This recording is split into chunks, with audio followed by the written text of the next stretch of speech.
Mayang adlaw mga kaigsunan. Adunay usa ka pangutana nga ipadala sa atong kaigsuon kung unsa kuno'y papel sa mga santos sa ilang mga pagampo. So atong basaon, atong tubagon pinagis pagbasa sa Biblia dinhi sa 1 Timoteo 2:5 nga nag-ingon,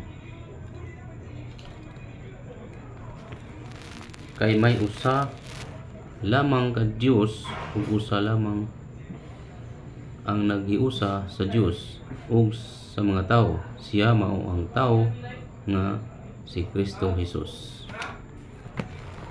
Tataw nga igsoon nga usa lamang ang tigpatiliwala sa tawo ug sa Dios, ug walay mahimo ang mga santos niana. Tungod kay si Ginoong Hesus lamang ang tagapataliwala sa tao ug sa Dios. Usa ayaw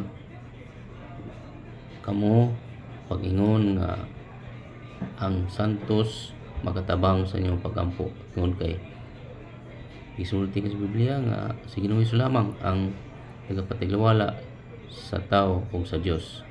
Mao gani nga sa human sa imong prayer mingon ka sa ngalan ni Ginoong Hesus, dili ingon sa ngalan sa mga santos.